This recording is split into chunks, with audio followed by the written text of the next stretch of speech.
Hey guys, subscribe for daily content. And if you're shopping for gear, make sure you check out the description for the newest items at some of the very best online retailers. There's also links for some of the items that I personally recommend. Thanks! What's going on YouTube? Metal Complex here, and today I've got another interesting knife review / knife overview to share with you guys. This is the Civivi Chevalier. I think that's how we pronounce it. Google has like 3 different pronunciations for this. And I know that I still got it wrong. It looks like it's pronounced Chevalier, which is how I said it initially because I didn't know how to pronounce it. But yeah, that's the best that I can give you. I think this is available right now. In fact, it comes in many different forms. So if you like the wood, great. If you don't like the wood, there's a bunch of different options that you can get. I'll link this knife right down below so that you can check it out. Thanks so much to Civivi for sending this in for me to take a look at. Thanks so much to my generous patrons who are supporting me. Link for Patreon right down below. And please make sure to follow me on Instagram at metal_complex. This is a really cool knife, another Civivi button lock with a good value.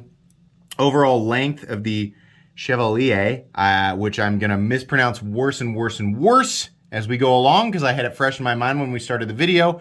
I'm probably just going to ignore or try to not, pronounce it from here on out. Overall length is about 8 inches. It's just maybe a hair shy. Blade length is coming in at exactly 3.5 inches. And then your cutting edge is coming in at like 3.35. Let's go ahead and do some size comparisons. I think before we do the normal ones, I want to put it up against the Altus and the Conspirator. This is kind of like a small, medium, large kind of thing. The Conspirator is just a little bit longer, but it's got a bit more presence. Anybody who's looking at some of the better, I know I'm missing the Cogent. Sorry about that. I gave that one away. Yeah, this one is kind of in between. It's just a little bit slimmer, kind of like the Altus. They're all great, but that's what it looks like up against these two. Let's go ahead and put it up against some other common folders. How about the Ontario Rat Model 1? And then we'll just do a few more. We'll do it up against the Ontario Rat Model 2. We'll do that. There you go. Definitely larger than the Rat 2. How about up against the Spyderco Para 3? Okay. Very nice. And finally, the Benchmade Bug Out. I think that's a great size comparison. It is a little bit longer than the Bug Outs. And it's also got a little bit more cutting edge. One more that I want to do because I know people are going to ask. So let's just go ahead and do it. How about we put it up against the ProTech Malibu, right? Yeah, I think we should. The ProTech Malibu is a little bit shorter. This guy's a little bit longer. We have quite a few similarities here. I have the reverse Tanto version. I know, well, technically, I don't know if that's classified as reverse Tanto. Please stop. For the love of God. No offense, I just don't care. Whatever your personal definition is of reverse Tanto, Wharncliffe, Sheep's Cliff, modified clips, Tanto, sheath, clip point, drop point, Ninja Fire Dragon Clan, I don't care. Yeah, this is, it is fairly similar. If I had the sheep's foot version, I think it would be a better comparison. But as of right now, the Chevalier, it's sounding worse as I go along, is probably the best budget alternative to the Malibu that exists. So there you go. Let me put this guy somewhere. Maybe I'll just put him right here. Let's go ahead and do carry profile. So thickness up against the Spyderco Para 3. Yeah, it's a little tiny bit thicker. We have fully exposed liners, not that big of a deal. The scales aren't that thick. It's just a little tiny bit thicker. I honestly don't think it's anything you're really going to notice. Length and height up against the PM2 and Para 3. This guy is honestly maybe just a hair longer than the Para 3, not by much. Nowhere near as tall, even including the flipper tab or this area over here, right? And just, the whole thing would basically fit inside the PM2, not quite. But yeah, this is going to be a pretty darn easy knife to carry. Let's go ahead and weigh it. What are we looking at for materials here? We're looking at 14C28N for the blade, which is excellent. If you are new to the knife world, there's hardly a better budget steel composition that you can get in this territory than 14C28N. It is truly excellent, and there is a lot of info online to back up why this works so well. Literally Google best budget blade steel. There's a massive in-depth article about it from Laren Thomas. It's pretty cool. The rest of it is steel, and then we have some wood here, which I'm not really a big fan of wood. I don't, even the cured stuff, I know there's like specific reasons why people like wood. I prefer the micarta or G10, right? Those materials like that. Fortunately, they do offer stuff like that on this knife, but that's what we're looking at here today. Weight is coming in at 3.17 ounces, which means the ratios on this guy are excellent if you subscribe to the whole ounce and inch thing when we're looking at blade to weight ratio. Very, very good. Not going to be a cumbersome. You really do get a truly full-size knife, and it's coming in at just a hair over 3 ounces. Next up here, we're going to measure out the blade stock thickness. My calipers are still going. In fact, they seem to have been slightly revitalized. I'm not sure. Maybe the battery shifted around a little bit. But we still got juice here. Yeah, 100 this is pretty thin. Pretty darn thin blade stock. I want to measure the rat just for comparison's sake. Sorry. It's not quite, still not quite as thin. Did I measure? I think I need to get higher. No, it's not quite as thin as the rat, right? But definitely a thin blade stock. Let's go ahead and move on here and do a hardware check. Get out my tools. As per usual, my tools are very inexpensive and very recommendable. You can find them right down in the section of my description that talks about the tools I use on this channel. The pivot is going to be a T8. The body screws are also, going to be a T8. That's wonderful. That's kind of what I expect from Civivi. Pocket clip screws are going to be T6.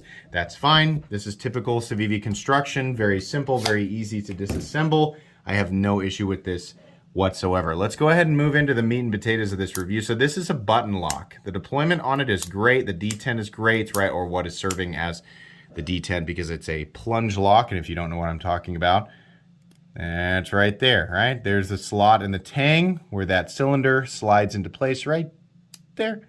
That's what locks it out. Some people are concerned about the strength of stuff like this. I don't like this test, but I'll do it just to, so we can move forward.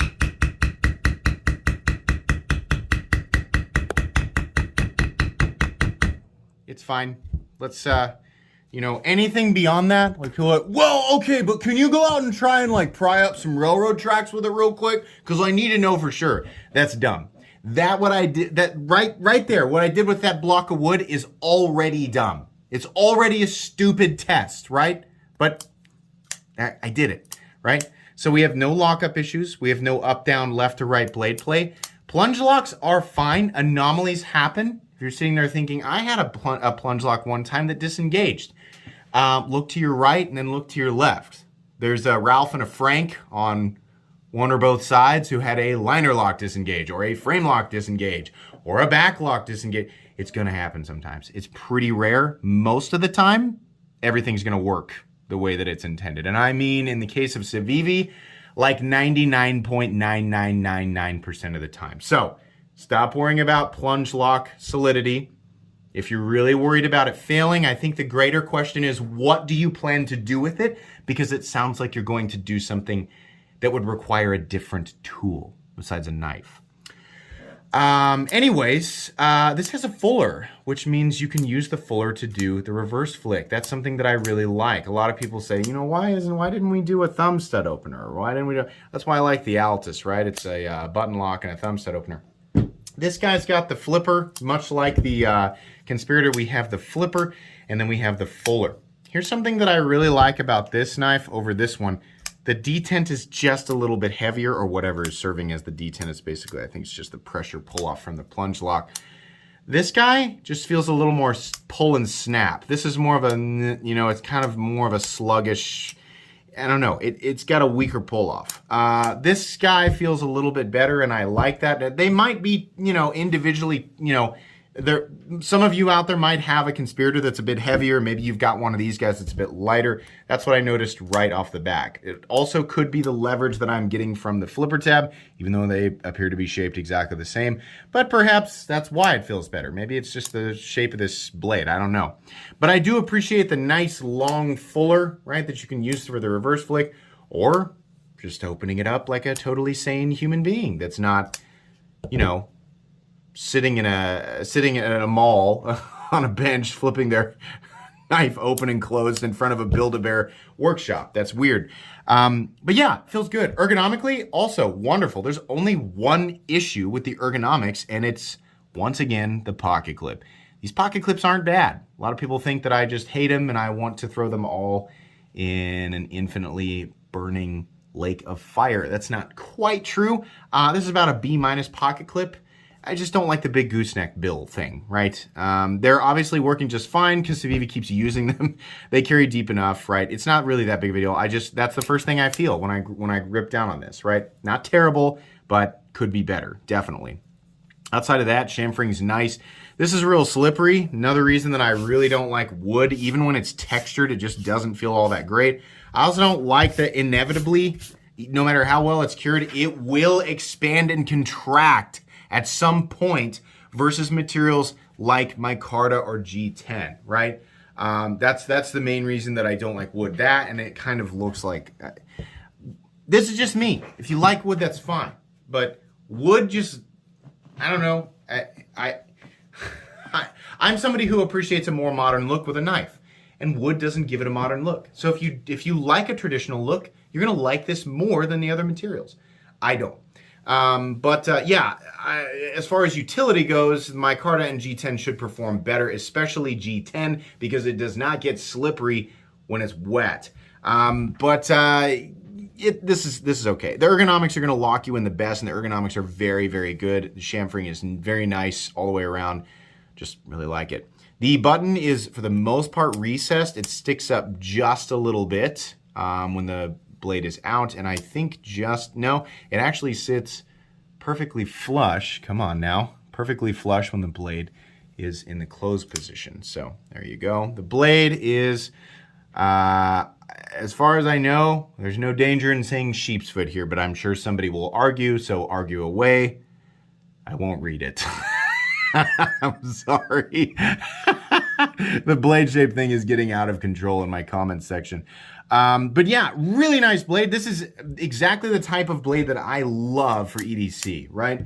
A traditional drop point is a good blade shape. It's great, especially when you're trying to do, puncture tasks. But most of the puncture tasks that I'm doing day to day involve me cutting into a package. So having the tip down seems to work a little bit better for that. And then the edge in this case is just slightly curved. I've just found that the stuff that I do day to day, the regular person stuff, right? I'm not a ninja, I'm not a pirate, not to my knowledge anyway. I'm not a gray man, which is such a funny thing to me. No, I'm a guy who orders things from Amazon and just cuts tape in boxes and stuff periodically. So this blade shape works really well for that. It's got a nice taper down to the final cutting bevel, which is nice and thin. It's also done really well, just glassy smooth. It's a nice bite when you pull away from it. And the bevel is completely and totally consistent all the way down. It really, really looks good. Almost, a little bit of a polish going on there, which I think Civivi's been doing for a while. Nice tip, like I said, that'll work. If you're trying to puncture something, it'll work just fine. Edges up here, all nicely knocked down. Really appreciate that. The thing that I like the most about this blade, let's look at 3 different finishes from Civivi. Actually, do I have another Civivi? I'd like to show maybe 4 different finishes from Civivi if I can find another. Well, you guys know what a satin finish looks like, right? Let's just put the rat in here because Civivi's satin finish looks a lot like this, okay? So we have this sort of darker kind of concrete finish from Civivi. That's nice. This is almost like a glass bead blast. I like it a lot too. Then we have the satin finish. I'm freaking sick of the satin finish. I am sick of it, but if you like it, that's fine. And then we have this, which is kind of a nice in-between between the concrete and the glass bead blaster, what I assume is a glass blasted blade. I love this tumbled finish. This is nice, and I wish that they would... in fact, I haven't actually seen a fully satin finished blade from Civivi for a while, so maybe that is what they're doing. They're kind of going with these, consistent finishes and just kind of steering away from the satin finish. I don't know. This looks great. I love it. Nice work on the Civivi. I'd love to see this as an option with every single model you put out. Maybe they do. So this does not have countersunk liners. It's got exposed liners. That's not really a big deal. We have seen budget knives in the past that have countersunk liners, and I think that that could really drive the value home and at the same time reduce the weight just a little bit. Best case scenario, you're probably going to shave like 1/5 of an ounce off of there doing that. But yeah, it would class it up a little bit. It would thin it up a little bit too. But the way that it is just fine. I really don't have a problem with it. You can see there's some nice skeletonization going on in there anyway. Can we see that right there? Yeah, heavy skeletonization going on with the steel liner, so it's nice that they did that. You can get my flashlight down in the description as well. A couple of standoffs back here, right? And they have done the fantastic thing, which is not make a big, stupid, dumb, ridiculous lanyard hole in the middle of the handle. They've given you guys a peg. You lanyard folks have this. You don't need this real estate. This isn't for you. You can have this back here and it works just fine. In fact, I would say it works better. I think that's a better place to attach a lanyard anyway. And then we have a great mounting position for the pocket clip. Actually, you can go left or right-handed carry. Now, this is something that I recently brought up with my this is a much more expensive knife. This is the FSD, American-made FSD. Now, this is a right-handed liner lock operated button lock, right? But it is intended for right-handed people to manipulate this with the index finger. So those of you, lefties saying, I wish they'd make a left-handed version of it. If you're left-handed, I'm going to say this right now, you can mount the clip on the other side. It's actually easier to manipulate button locks with your index finger than it is with your thumb. I actually feel it feels more organic. I am right-handed manipulating this with my thumb. It feels more natural to put this in my left hand and manipulate it with my index finger, which is why I think this is such a smart design. It just makes so much more sense. Much more expensive knife, also incredibly unavailable. I just wanted to drive that point home. Lefties, don't feel like you're left out. Is that a pun? Oh, if it was a bad one. Sorry. Yeah, so anyways, that's fine. Pocket clip, we have this dragon-faced goose bill thing. I wish that they would change it, but okay, they haven't. It's really not that big of a deal. The stop pin is located right here. We have a little bit of shouldering, and that's great. No blade play up, down, left, or right. Everything feels completely and totally solid. We have no pivot lash. And we're centered. Yeah, are we? Yeah, we're perfectly centered. Okay. 14C28N. Thank you. I wish that Civivi would do that. Like their Nitro V is great. Their 9CR18MLV isn't bad either. I think they still make some knives in D2 if they have not passed that on completely to Sencut, which is their budget brand. Still an interesting thing to me that is what they've done, but okay. 14T28N is incredible stuff. Basically, we have a stainless steel that is very tough and has pretty darn good edge retention, just given the general competition in this zone. I'm not saying it's as good as, Rex 121 or anything like that, but it's got pretty good edge retention, and it is ridiculously easy to sharpen while having a really fine grain structure. I mean, this is not a powder form steel. This is an ingot form steel. Very, very good. Arguably the best all-around budget steel that you can get, unless you are, a specialty knife user, in which case you'll want a specialty composition with a specialty geometry and a specialty heat treat.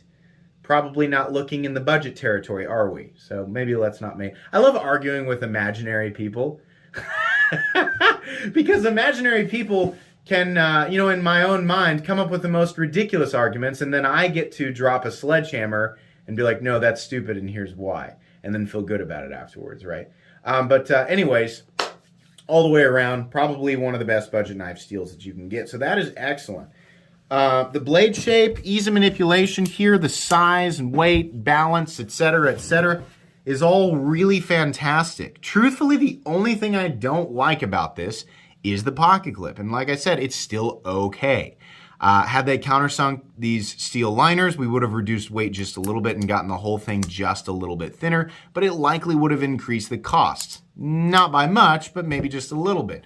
We are, by my definition, talking about a budget knife here, considering this knife comes in at $70. Where's this knife made? It's made in China. I figure most people know that by now, but I gotta say it at least once in the review, just in case there's someone out there who thinks I'm trying to hide that. No, this knife is made in China. That's where it's made, right? If this exact knife were made in the United States, it would cost double. That's just how it is. Don't believe me? Look at ProTech, right? It's just what we're looking at here, right?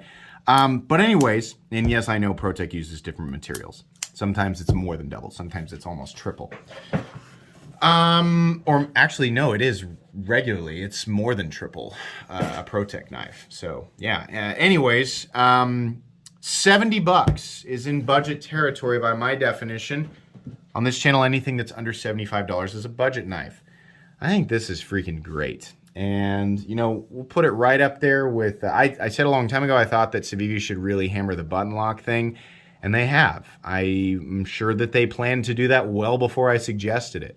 The Altus, the Cogent, the Conspirator, and the Chevalier, I think is how we're pronouncing that, are all unbelievably good.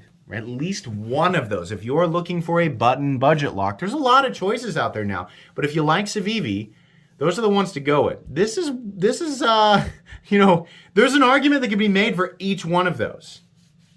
When it comes down to, I think the Cogent was the first one I handled. I was like, wow. Then Conspirator, Altus, Chevalier.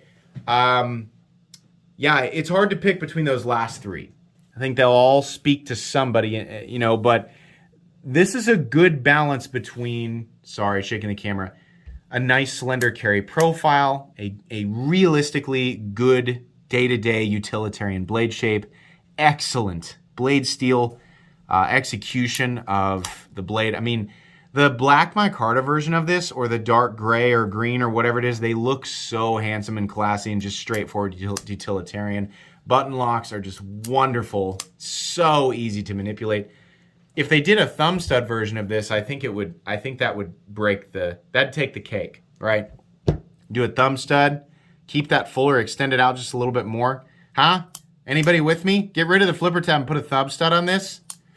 Ooh, boy. But this is fantastic. This is an extremely recommendable knife. It is very, very good. It's going to go in my most recommended knives playlist, and it's also going to go in my cheap knives I like playlist. Wonderful. And it is absolutely a contender for, now that we're getting into, you guys are probably watching this in May. Yeah. We're almost halfway through the year. What the heck? This is a contender right now for budget knife of the year, alongside, honestly, a bunch of other Civivis. And I've got so many good budget knives to look at this year. It's absolutely insane. But this is one of the best ones out there. So, thanks Civivi for lending this to me.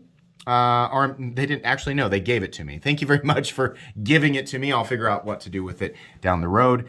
But that's going to be pretty much it today. Like I said, links for this guy right down in the description, and I'll link the other button locks as well. Please make sure to follow me on Instagram at metal_complex. If you enjoyed this video, leave a like. If you'd like to check out my other content, I do, of course, have lots of videos of knives that are either expensive or inexpensive that I do or don't like, so check those out. And if you enjoy all my content, go ahead and click on that Metal Complex logo right there and subscribe, because there's definitely more coming. Thanks again for watching, everybody, and have a great day.